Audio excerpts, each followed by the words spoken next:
السلام علیکم ورحمۃ اللہ وبرکاتہ۔ نحمدہ و نصلی علی رسولہ الکریم، اما بعد، اعوذ باللہ من الشیطان الرجیم، بسم اللہ الرحمن الرحیم۔ وما یجحد بآیاتنا الا الکافرون۔ اللہ رب العالمین نے ارشاد فرمایا کہ اور ہماری آیتوں کا انکار وہی کرتے ہیں جو کافر ہوتے ہیں۔ میں نے آپ کے سامنے بتایا عقیدے کے متعلق کبیرہ گناہوں کا ذکر چل رہا تھا، اور میں نے آپ کو پہلا گناہ جو بتایا وہ یہ بتایا کہ اللہ کے ساتھ شرک کرنا بہت بڑا گناہ ہے، اور دوسرے نمبر پہ میں آپ کے سامنے یہ بات لے کے آیا ہوں کہ عقیدے کے متعلق یہ بہت بڑا گناہ ہے کہ آدمی اللہ رب العالمین کی آیتوں کا انکار کرے۔ اللہ رب العالمین نے جو قرآن کے اندر جو احکامات نازل فرمائیں ان کا اگر کوئی انکار کرتا ہے، یہ مسلمان کا کام نہیں ہے، بلکہ یہ کام صرف اور صرف کافر ہی کرتے ہیں۔ یعنی اللہ رب العالمین کی آیتوں کا انکار کرنا یہ کافروں کے علاوہ کسی اور کا کام نہیں ہے۔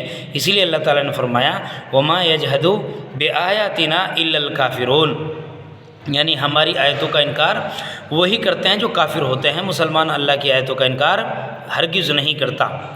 دوسری بات یہ ہے کہ جو چوتھی بات میں آپ کے سامنے پیش کر رہا ہوں یہ ہے کہ اگر کوئی آدمی دین اسلام کے علاوہ کوئی دین قبول کرتا ہے یا پسند کرتا ہے تو یہ مسلمان کا کام نہیں ہے، بلکہ یہ غیروں کا کام ہے۔ دین اسلام بہت اچھا مذہب ہے، بہت اچھا دین ہے، اور اللہ تعالیٰ نے قرآن میں فرمایا وَمَن يَبْتَغِ غَيْرَ الْإِسْلَامِ دِينًا فَلَن يُقْبَلَ مِنْهُ وَهُوَ فِي الْآخِرَةِ مِنَ الْخَاسِرِينَ۔ جس کسی نے اسلام کے علاوہ کوئی دوسرا دین قبول کیا، پسند کیا، وہ اس سے وہ قبول نہیں کیا جائے گا، اور ایسا کرنے والے خسارہ اٹھانے والوں میں ہیں۔ اللہ رب العالمین نے جب فرما دیا کہ ایسا آدمی جو دین اسلام کے علاوہ کوئی دوسرا راستہ پسند کرتا ہے، قبول کرتا ہے، تو یہ خسارے کا سودا ہے، خسارے کا کام ہے۔